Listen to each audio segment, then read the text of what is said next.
Assalomu alaykum, hurmatli kuzatuvchilar. Kanalimizga xush kelibsiz.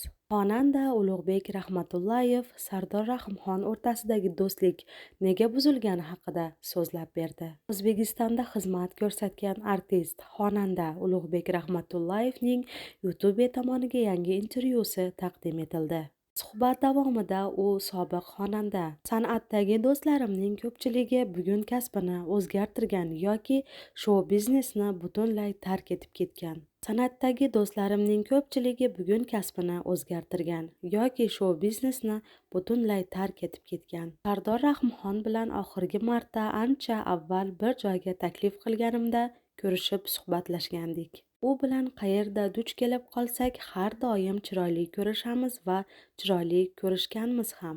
Hech qachon salomlashmay o'tib ketgan paytimiz bo'lmagan.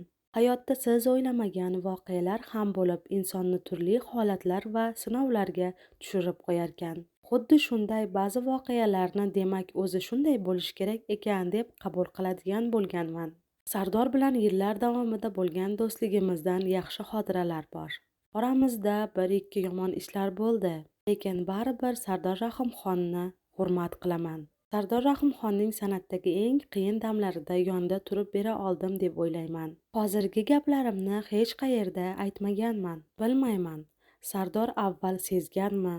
Bir kuni menga bir gap aytgandi. O'shanda u hali bizni bir-birimizga yomonlashni boshlashadi. Hali bizlarni gap qilishadi degandi. Shu gaplarni ko'zida yosh bilan aytgandi.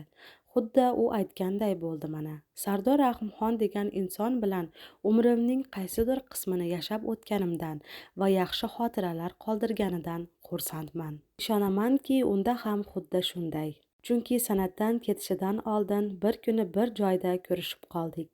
Shunda u, o'rtoq, mendan o'tgan bo'lsa rozi bo'l, bir-birimizdan rozi bo'laylik, shunday qilsak to'g'ri bo'ladi dedi.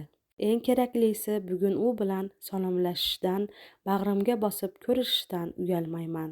Hatto uni duolarimda ham eslab turaman. Hayotimizdagi ba'zi insonlar bilan ma'lum vaqt yaqin do'st bo'lib, keyinchalik bunday bo'lmadi degani bu yomon degani emas, deydi Ulug'bek Rahmatullayev YouTube'ga bergan intervyusida.